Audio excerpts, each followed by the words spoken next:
introduce myself so you know who is talking on your screen. My name is Hairul Marianto. Currently, I'm a university student majoring in English education, and I'm actively preparing myself to pursue a master's degree in the near future. I hope so. Okay. And alongside my studies, I am working in the classroom every single week because I teach English to young learners at a public elementary school, and I also teach older students at a private high school.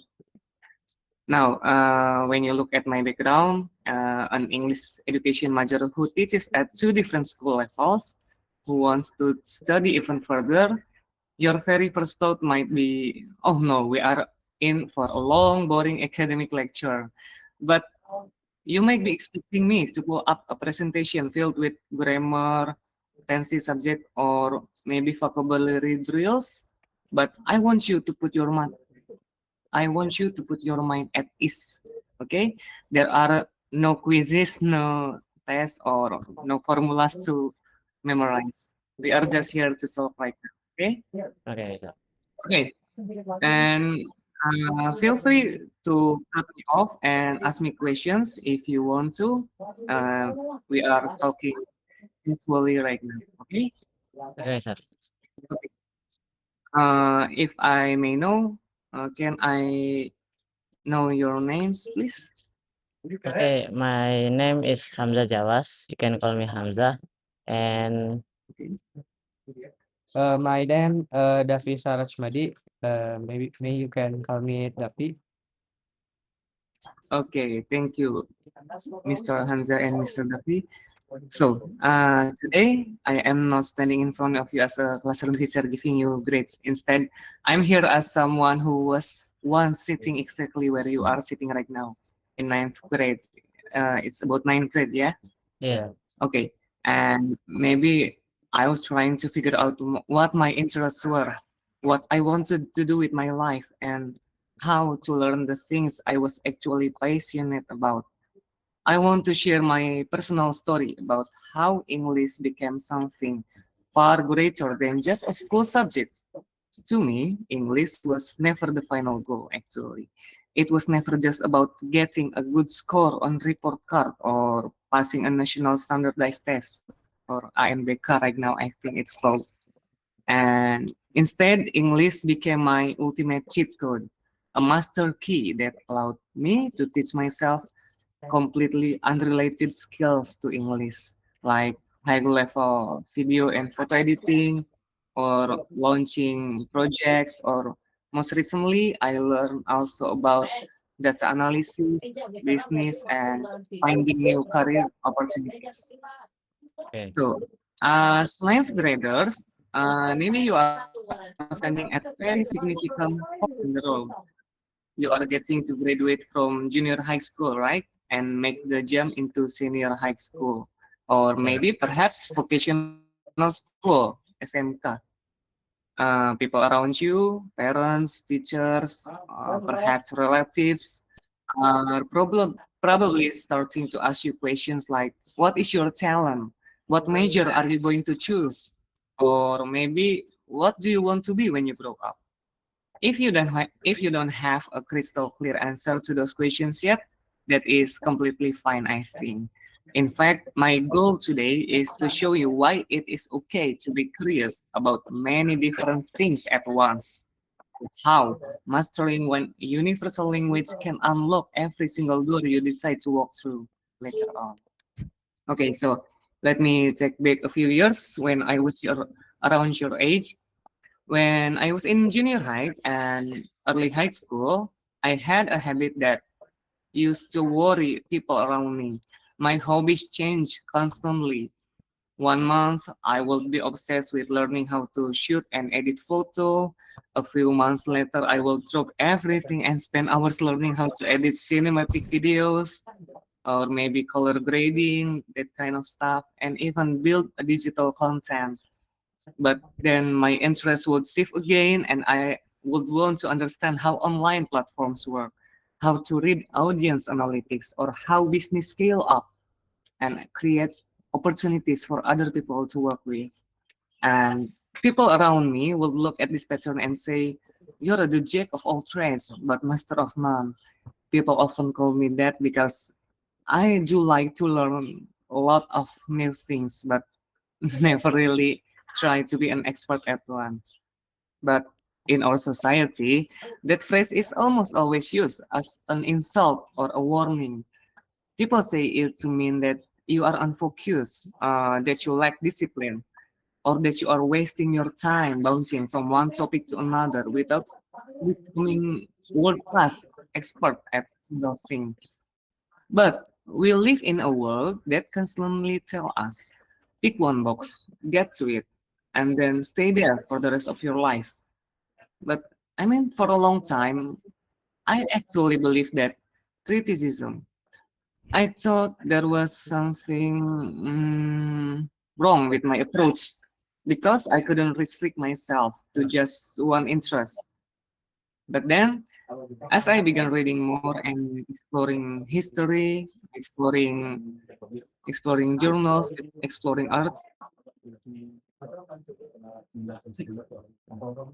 Sorry, sir. articles, I discovered something incredible are quoting that famous saying completely wrong. I think the jack of all trades is not a bad identity at all for me. The full original 19th century quote does not stop at master of none. The actual quote, I think it was, a jack of all trades is a master of none, but oftentimes a better than a master of one, because jack of all trades can do a lot of things at once. So I think that's not a negative identity at all. So let's think about that for a second. The original meaning of the phrase was actually a compliment to people who possess a broad skills. It means that while a specialist knows everything about one tiny area, a versatile person who knows a decent amount about 10 different areas can connect the dots in a way that a specialist may never could. In today's world, the world we are going in right now, being adaptable and having broad range of knowledge is one of the greatest superpowers you can possess. Technology changes rapidly. Jobs that exist today might not exist in maybe 5 or 10 years, and brand new creative industries are being created every single year. We have AI now, we have AI making pictures now, and there are a lot of new things every day. And the ability to learn new things quickly on your own is worth more than any single fixed skills, I think personally. However, to be a successful jack of all trades, to actually turn your curiosity into real practical abilities without spending millions of rupiah on specialized private courses, on certifications, you need a tool that allows you to learn anything you want at any time for free. For me, that universal tool was English. So let's talk about English. I think let me show you specifically how this play out in my life. Starting with my deep dive into photography and video editing. A while back then, some friends and I in Bandung decided to launch a passion project. We created a YouTube channel called Food and House. The concept was simple yet exciting. We wanted to document Bandung's incredible culinary, explore street food, uncover hidden food spots, hidden gems, and film travel and trip vlogs. When my friends and I, and started Food and How, we didn't just want to point a phone camera at a plate of food, talk for 2 minutes, and upload just a basic video. We wanted our vlogs to look cinematic, engaging, professional. We wanted dynamic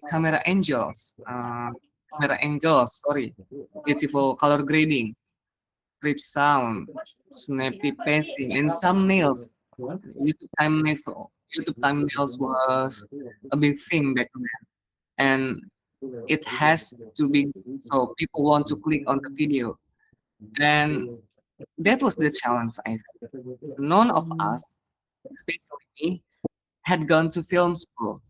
Professional video editing like Adobe Premiere, DaVinci Resolve, and Lightroom can be extremely intimidating when you open them for the first time.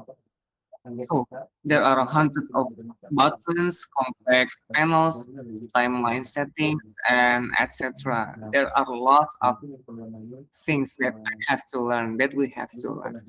So if I had waited for localized tutorials in Indonesian, and this was in 2015 or 2016. Back then, tutorials in Indonesian was not a lot. So I I actually have to use my English skills to learn about the tutorials on Adobe Premiere Pro, DaVinci Resolve, that kind of software. So I have to I have to optimize what I had to learn those skills. And then so I turned English. I started typing my technical questions using English on YouTube, on Google, on Reddit. There are lots of platforms to ask. And suddenly, I had instant access to tutorials created by top filmmakers, from travel vloggers, and content creators from around the world. I was watching step-by-step breakdowns from creators in USA, in England, in Japan, and I learned how to color grade footage taken on low-cost camera like a phone cameras, so it looked like a high-end cinematic film. And I learned how to use keyframes, pinterest, and a lot of features in the video editing software. And then when software updates came out with new features, I didn't have to wait months for someone to translate the guide to Indonesian because I will read the official English documentation or watch a launch video to see the exact hour it was released.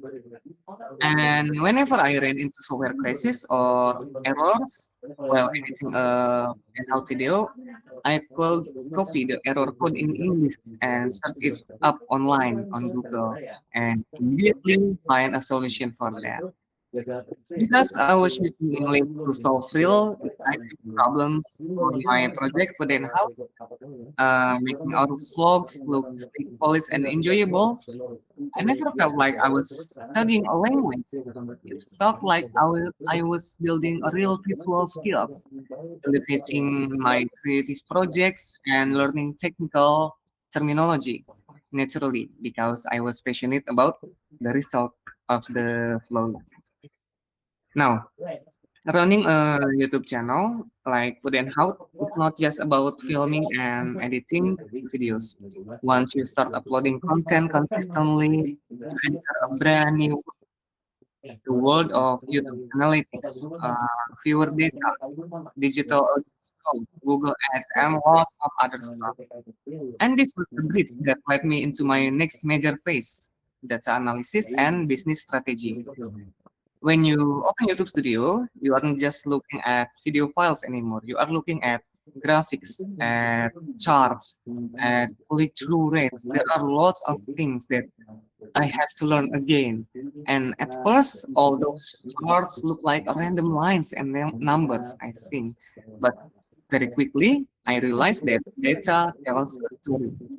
Data shows you how exactly where people or viewers drop off, where thumbnails can grab attention, and what type of culinary or trip vlogs that people actually want to watch from my content.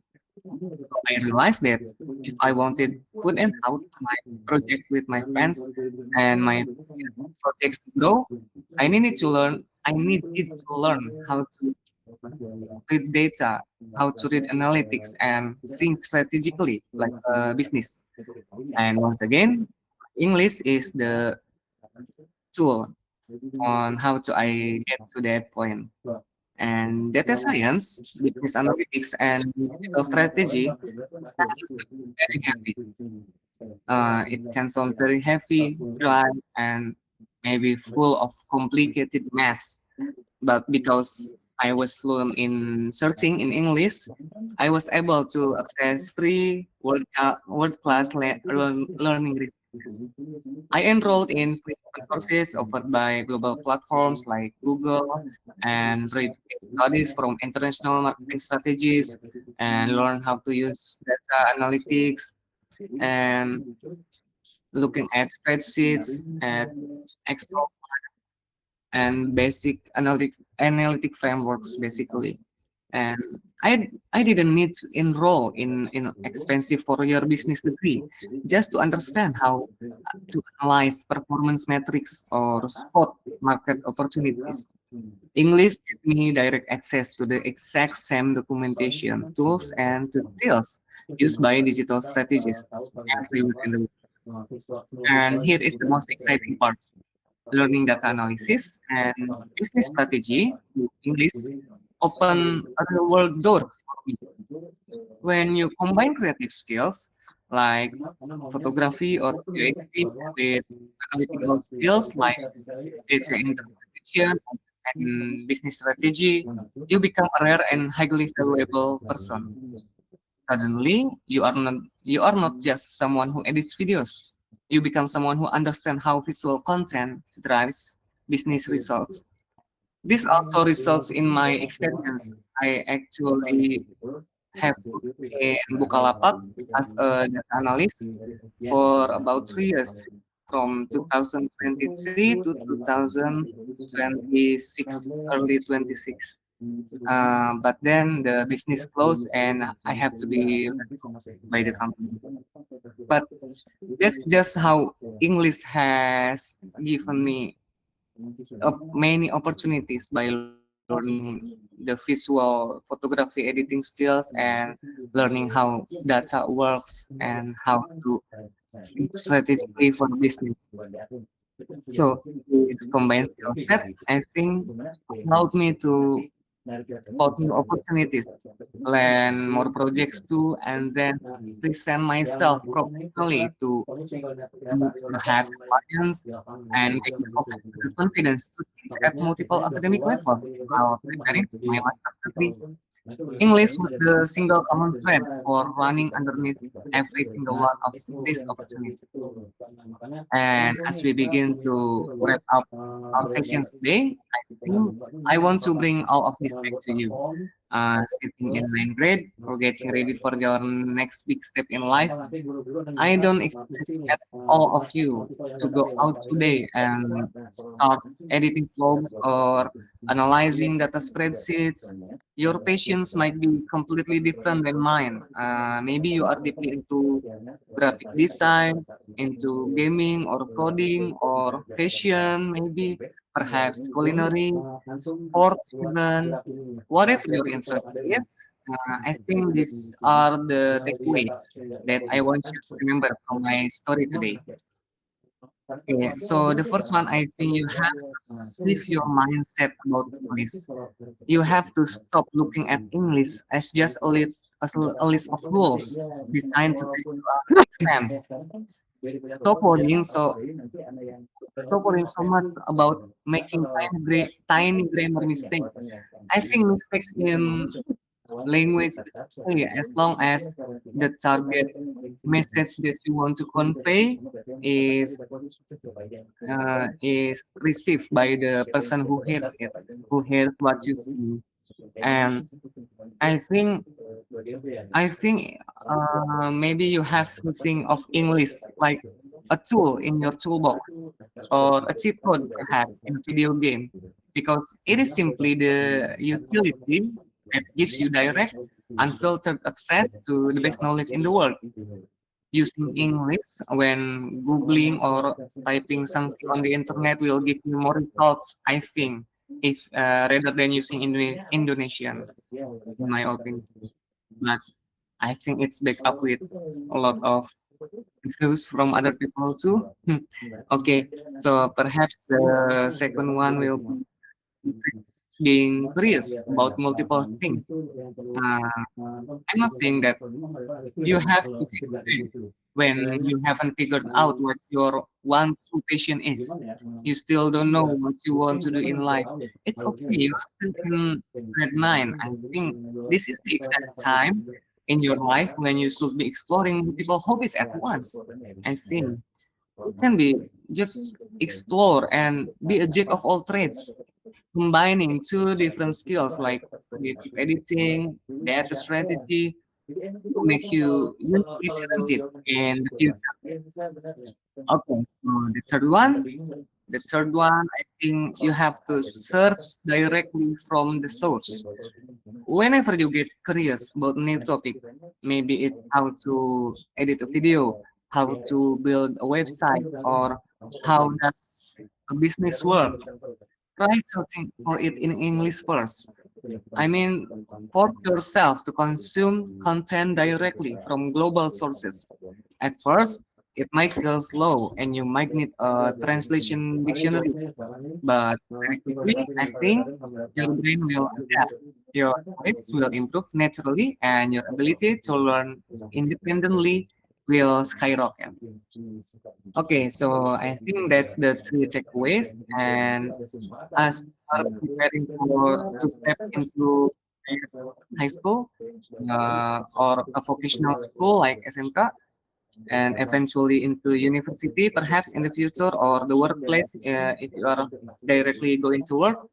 The world ahead of you moves very fast, and it, it might be so competitive, but I think it is full of incredible possibilities. There are lots of possibilities. So you don't need to know everything today, and you don't need to limit yourself to a single path. I think equipping yourself with English is like getting a universal key in your pocket. Wherever your curiosity leads you, next week, next month, next year, or even 10 years from now, you will always have the power to and turn the hashtag right through because you have know how to optimize your English. And I think that's the topic for today. It's one language opens infinite doors, and you already hold the key if you learn English. Now, just you have to just to get to decide which door you want to open next. And I think that's it for my talk. Thank you so much for your time and attention today, everyone.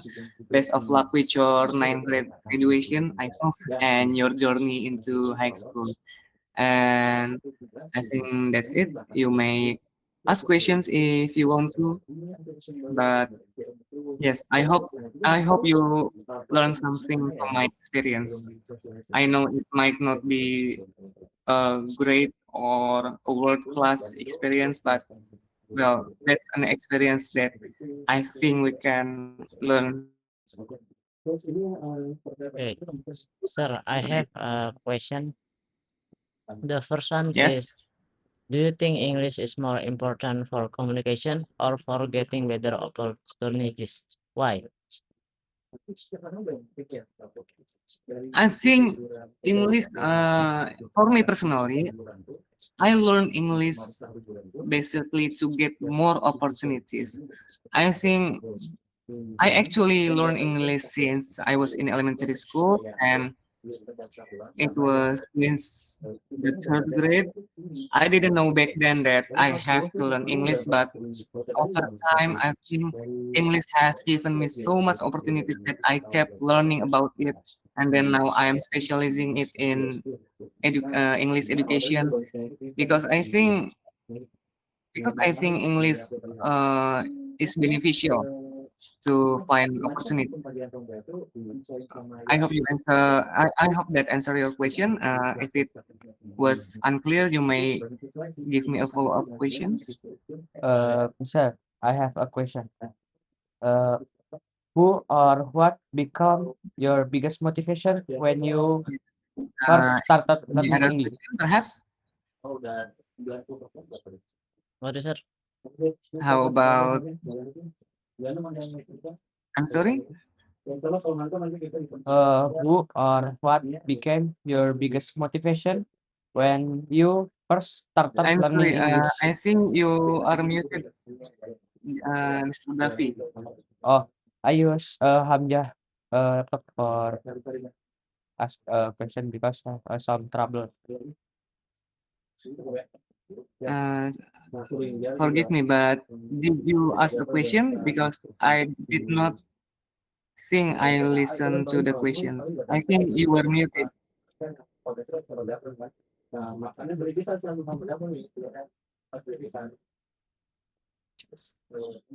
Who? Hello?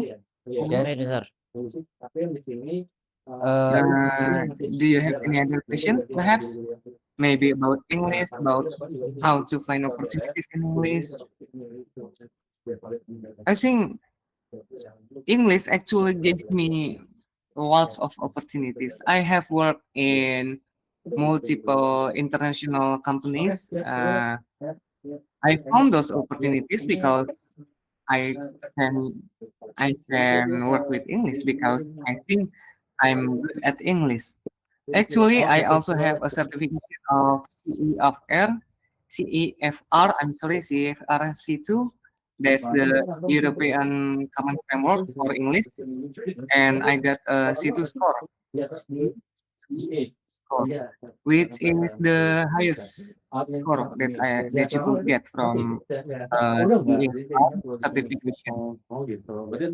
I think that certification gives me great and many opportunities. And even right now, I'm still also working on one of the international company that have offices in Indonesia, but that company only offers me a project-based work, so I don't work there every day.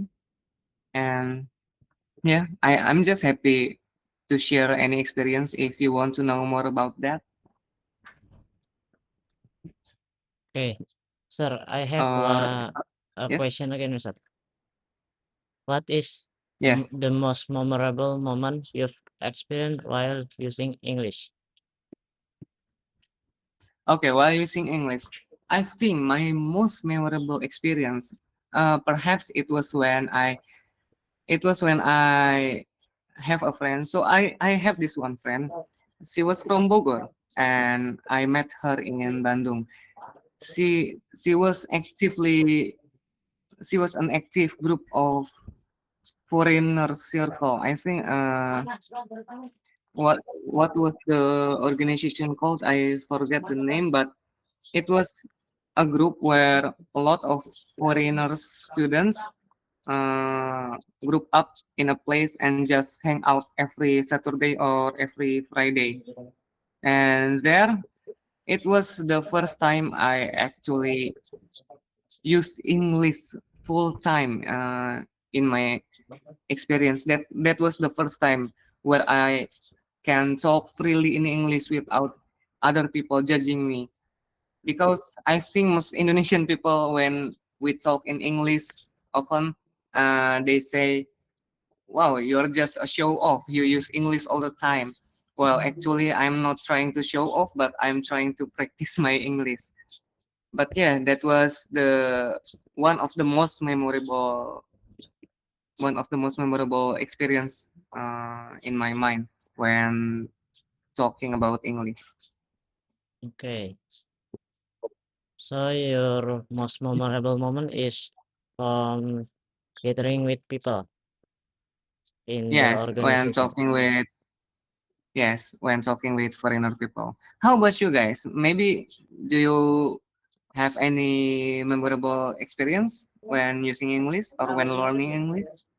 My most memorable moment is maybe from I'm going to other country like before I go to Arabic and I use English for the first time with Foreign people, people? yes, foreign people, and it was the first time is I scared but and I enjoy talking with other people. Yes. that's just I think that's just the beauty of the language. I think it's it's just amazing how one language could connect us all, even though we are coming from a different place. And wow, I'm just amazed that you went to Saudi once because I haven't went there. I really want to go to Saudi one day and maybe have an opportunity to go for a umrah or even Hajj, perhaps.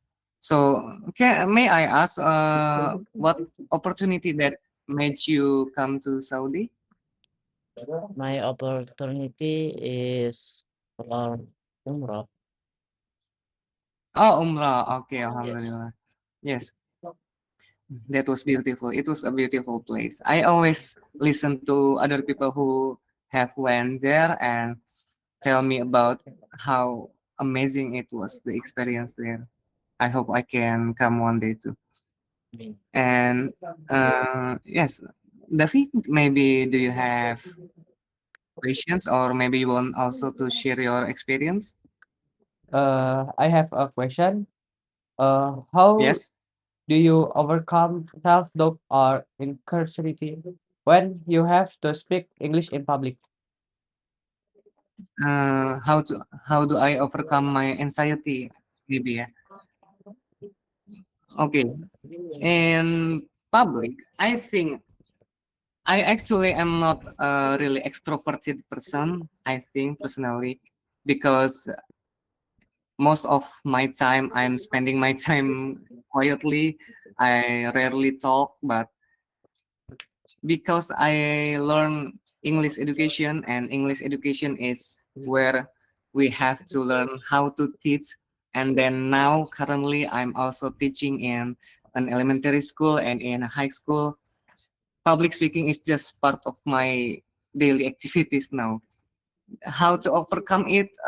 Maybe these days recently I think I just can naturally do it, but back then, in the first few weeks where I have to teach, I overcame it by just trying to make it casual, just make it feel like this is what I'm doing.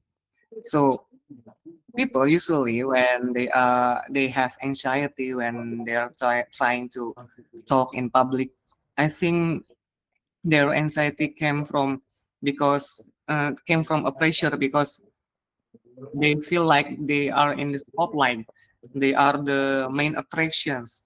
But I think people just have to overcome it, or maybe I overcame it by making it feel like this is what I do, this is just casual, this is not something that's really have to be pressed on or have to be thought or it is a big deal. I mean, it's a big deal. You have to be careful when public speaking, but you have to overcome it by saying that you can do that, and you have to think that you are able to do that because people ask you to do that. So you have to put in your mindset that you can do that. I think that's how I overcame uh, how to speak in public using English. And for the English skills itself, I think it just have to be practiced every day because I kept practicing English because I used to write a lot in English, and I think I'm good at writing, but I'm not really good at speaking. That's why actually rarely speak in public, but maybe in school, in classrooms. That's just how I practice English. So yeah, that's how I overcame my anxiety when talking in public. Good question, thank you. Do you have your own experience, maybe? For my experience, actually same like Hamzah. I'm going to Yes. Umrah.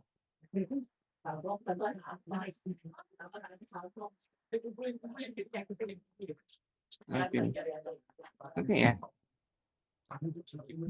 So yeah, that's just. I think English.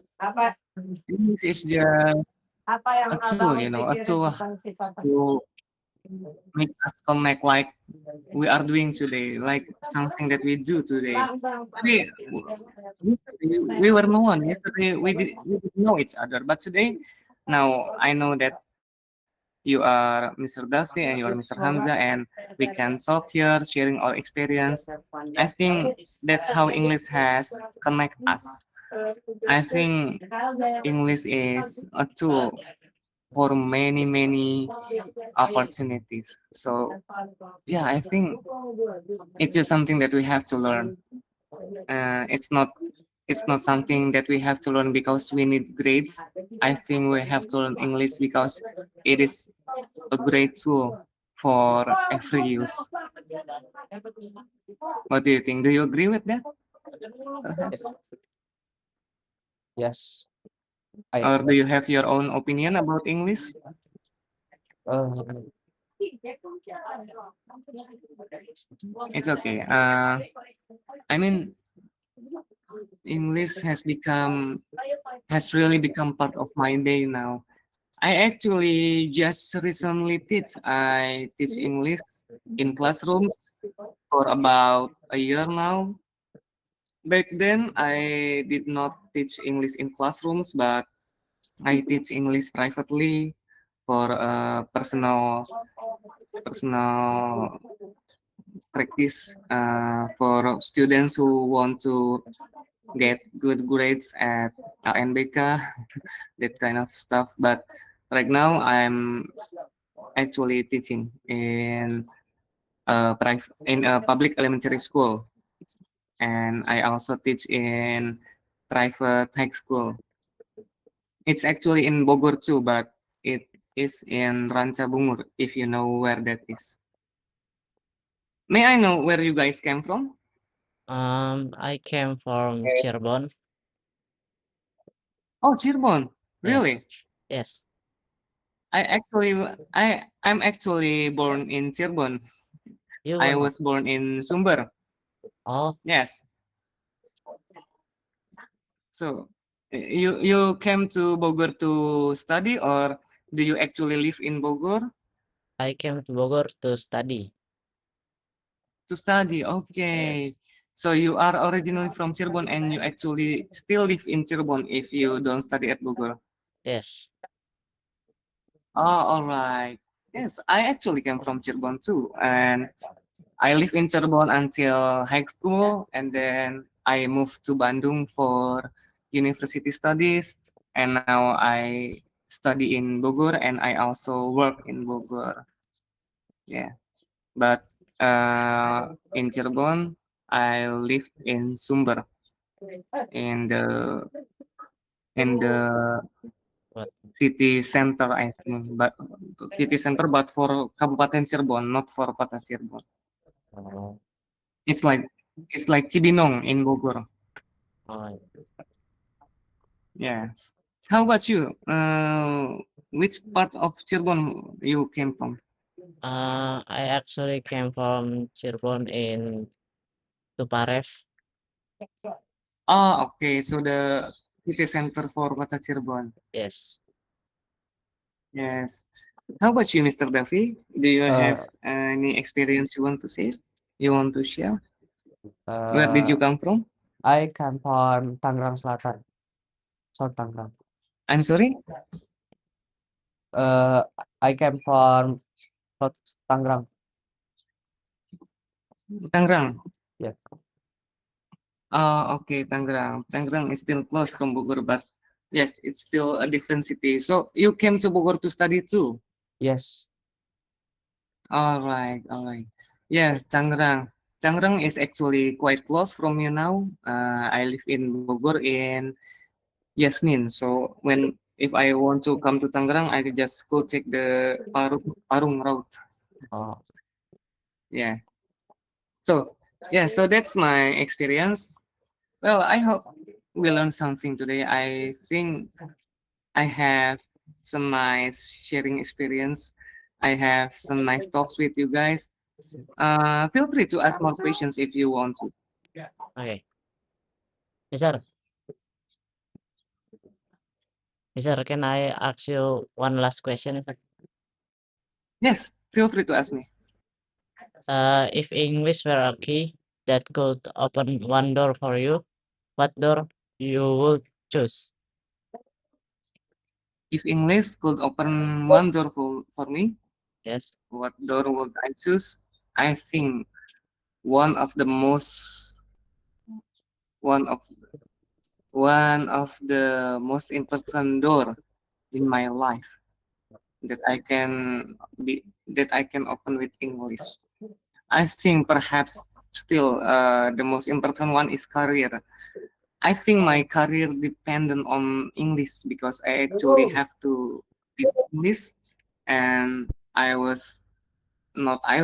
still in English education studies, and I actually have to study again for master's degree, I hope, and I really want to become a lecturer later on.